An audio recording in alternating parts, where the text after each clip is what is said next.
The biggest issue with modern games is that there are too many objectives. Go do this, go do that, go here, collect this, kill that person, all with immediate rewards and consequences. And this drives home one of the catalysts of the decline of creativity, where parents are putting their kids in front of these games instead of a canvas or an instrument or a game that inspires creativity and lateral thinking.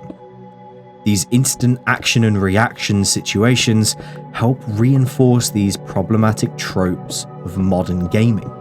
And this isn't even something just affecting kids. One of the first things that kids will say now with a new game, if they don't know what to do straight away, is, "What's the point of this?" Because something without a clear, defined goal can be too vague for them. Don't get me wrong, not everyone suffers from this, and this isn't a blanket statement of, "The new generation is so much worse than mine." It is simply a self-reported and well-documented modern trend that I've picked up on. And I think this is so easily highlighted with a game like Minecraft. Because I remember even back when I was young and Minecraft first came out, that there were a few people who would say the same thing to me. What's the point of this? And while yes, there is a very clear and defined route to get to the end credits, it is by no means the only possible way to experience this game. I think ultimately this is why, even to this day, not many other games come close to the way that this game affects people. And yes, you could try and argue an element of nostalgia, however, we're finding that it is being picked up and loved by new players all the time, young and old. And I believe it is because it is actually the antidote to the issue of modern gaming. With the majority of modern games being so hyper-focused on retention, Minecraft serves as a shining beacon to those who just want to play. And I would like to point out as well what play means. To play a game isn't to hate it, to curse it regularly and become so frustrated with connection issues, matchmaking issues, glitches and insta-deaths or hacking. It's just about having fun.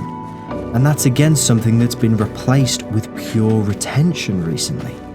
Like what we're seeing with the state of YouTube itself, where hyper-edited retention-style videos are actually becoming less and less popular over time, and instead being replaced with authentic content.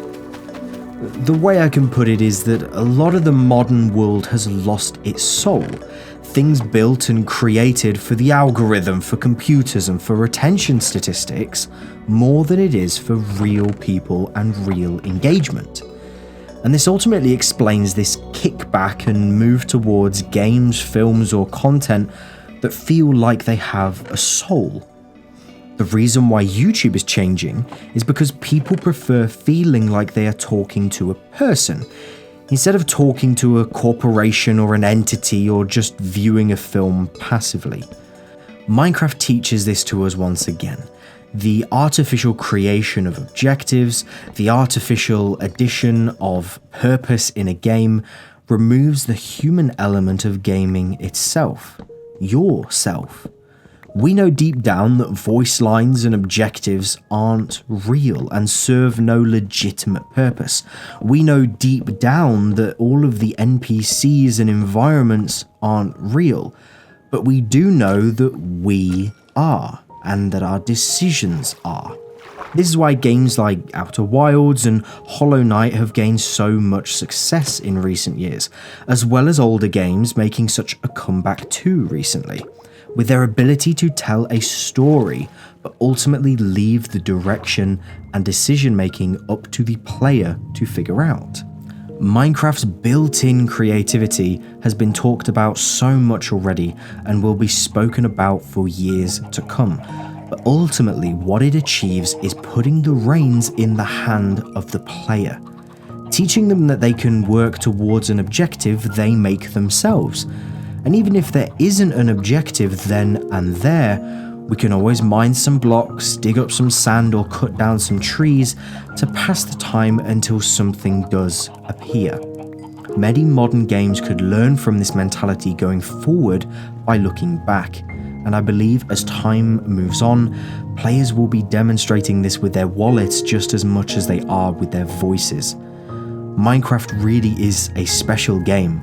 It's timeless, and I hope it keeps inspiring others to create for many years to come.